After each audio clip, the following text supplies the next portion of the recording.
Hey guys, welcome to the Reparenting Daily podcast, your daily guide for inner child healing. This podcast helps you establish a consistent reparenting routine, and this is divided into 3 sections. The first is a daily reading, the second is a discussion of the reading, followed by suggested journal prompts, and the last section is a peaceful meditation for closing.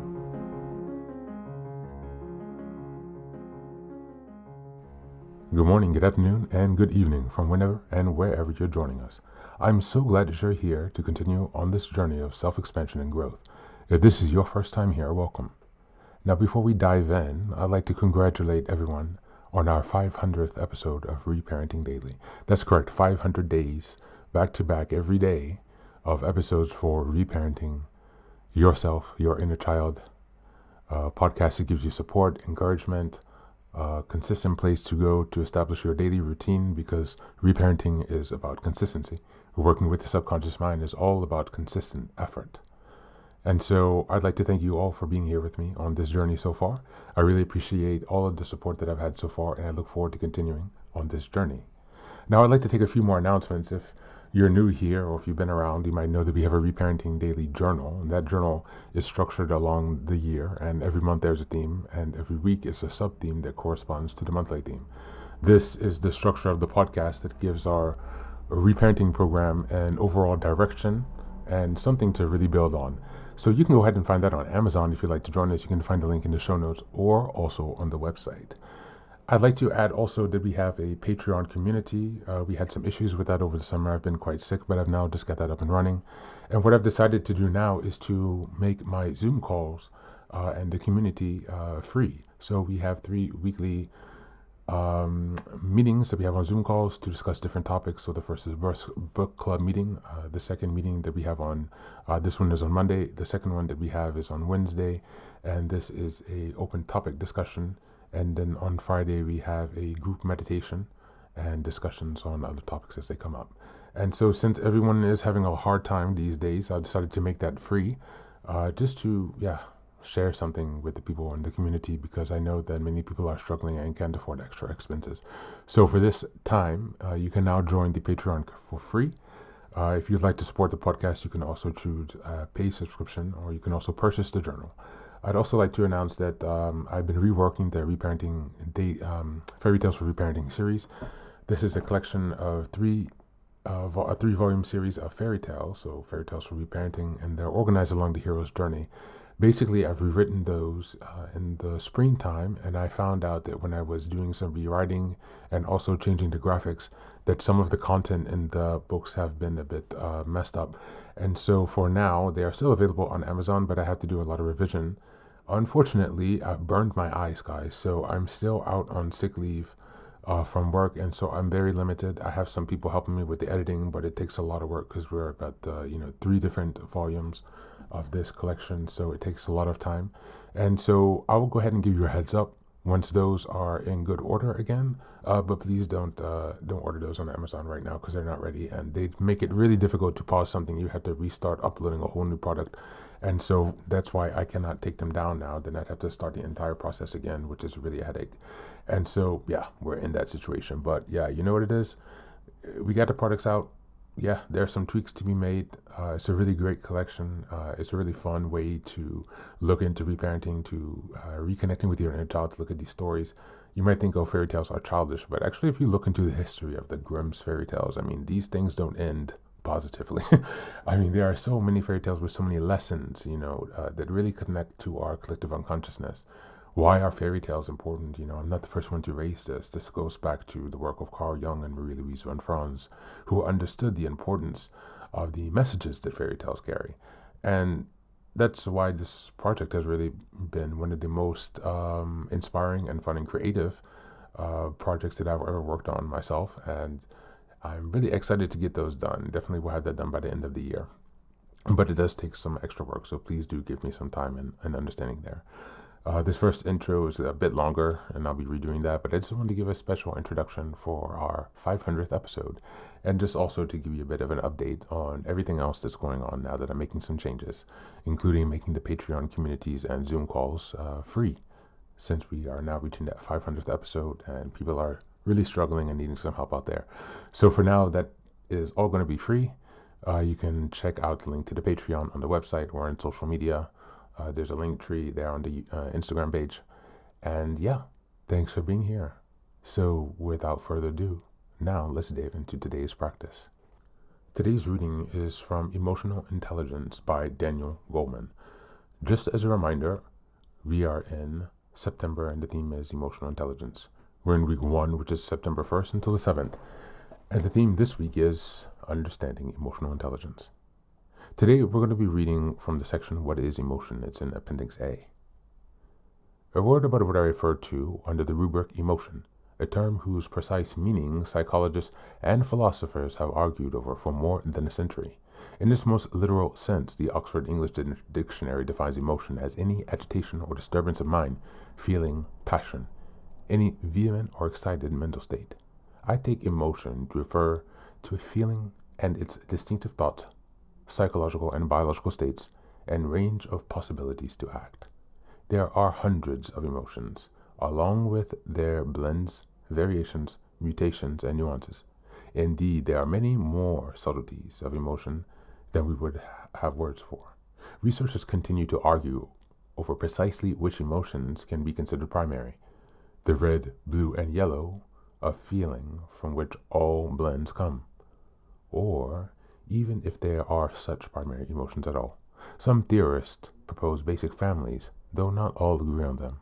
The main candidates and some of the members of their families include: the first is anger, fury, outrage, resentment, wrath, exasperation, indignation, vexation, acrimony, animosity, annoyance, irritability, hostility, and perhaps at the extreme, pathological hatred and violence. The next is sadness, also can be seen as grief, sorrow, cheerlessness, gloom, melancholy, self-pity, loneliness, dejection, despair, and when pathological, even severe depression. The next is fear, also known as anxiety, apprehension, nervousness, concern, consideration, misgiving, wariness, qualm, edginess, dread, fright, terror, as a psychopathology, phobia, and panic. Enjoyment, happiness, joy, relief, contentment, bliss, delight, amusement, pride, sensual pleasure, thrill, rapture, gratification, satisfaction, euphoria, whimsy, ecstasy, and at the far edge, mania. The next is love. It can be seen as acceptance, friendliness, trust, kindness, affinity, devotion, adoration, infatuation, agape. The next is surprise, shock, astonishment, amazement, and wonder. The next is disgust, contempt, disdain, scorn, abhorrence, aversion, distaste, or revulsion. And the last is shame, guilt, embarrassment, chagrin, remorse, humiliation, regret, mortification, and contrition. To be sure, this list does not resolve every question about how we categorize emotion. For example, what blends as such as jealousy as a variant of anger also melds sadness and fear? And what of the virtues, such as hope and faith, courage and forgiveness, certainty and equanimity? Or some of the classic vices feelings, such as doubt, complacency, sloth, torpor, or boredom? There are no clear answers. The scientific debate on how to classify emotions continues. The argument for being a handful of core emotions hinges on some sort of discovery by Paul Ekman at the University of California at San Francisco, that facial expressions for 4 of them, fear, anger, sadness, and enjoyment, are recognizable by people in cultures around the world, including pre-literate cultures presumably untainted by exposure to cinema or television, suggesting their universality. Ekman showed facial photos portraying emotions with technical precision to people and cultures as remote as the Four of New Guinea, an isolated Stone Age tribe in the remote highlands, and found people everywhere recognize the same basic emotions. The universality of facial emotions the universality of facial expressions for emotion was probably first noted by Darwin, who saw it as evidence the forces of evolution had stamped signals in our central nervous system. In seeking basic principles, I follow Ekman and others in thinking of emotion in terms of their families or dimensions, taking the main families, anger, sadness, fear, joy, love, shame, and so on, as cases in point for the endless nuance of our emotional life. Each of these families has a basic emotional nucleus at its core, with each relative rippling out from there in countless mutations. In the outer ripples are moods, which technically speaking are more muted and far longer lasting than an emotion, which is relatively rare to be in the full of the heat of anger every day, all day, for example. It is not only rare to be grumpy, irritable mood, in which shorter bouts of anger are easily triggered. Beyond moods are temperaments, the readiness to evoke a given emotion or mood that makes people melancholy, timid, or cheery. And still beyond such emotional dispositions are outright disorders of emotion, such as clinical depression and unremitting anxiety, in which someone feels perpetually trapped in a toxic state. Thanks, and that is the reading for today.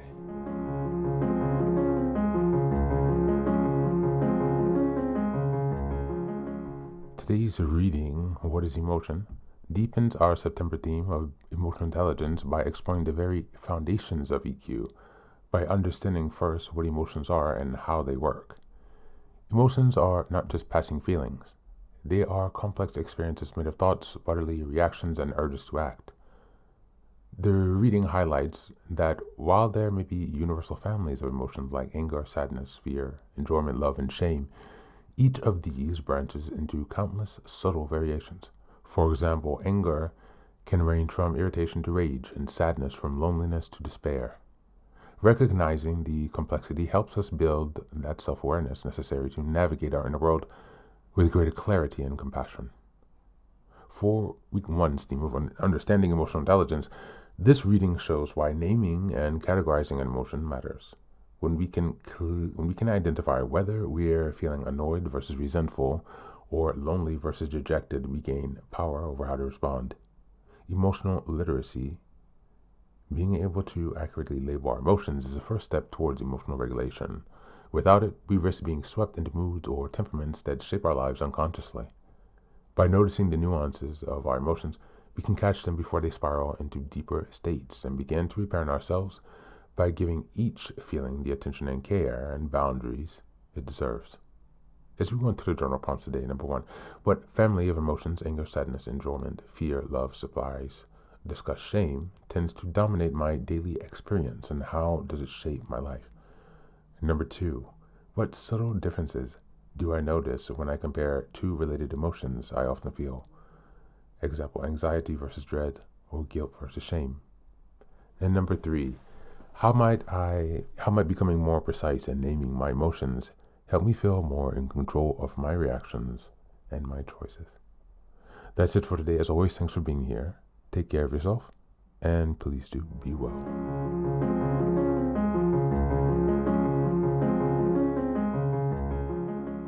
Welcome back, welcome back. Now, this is the third and final section of the daily podcast. This is your silent meditation. Please go ahead and find a space where you can be comfortable and undisturbed, where you can relax and spend some time with yourself for this 10-minute silent meditation. You can choose to be sitting, standing, lying down, or in whatever position makes you comfortable today. Take a moment to simply be with yourself. Focus on your breath and gently connect with each part of your body. If thoughts arise, don't let them overwhelm you. Just observe them without attachment. Imagine them as leaves drifting down atop a river, passing by without needing your engagement. Stay present, grounded, and open to this moment, no matter what time you are listening and practicing this meditation. Namaste.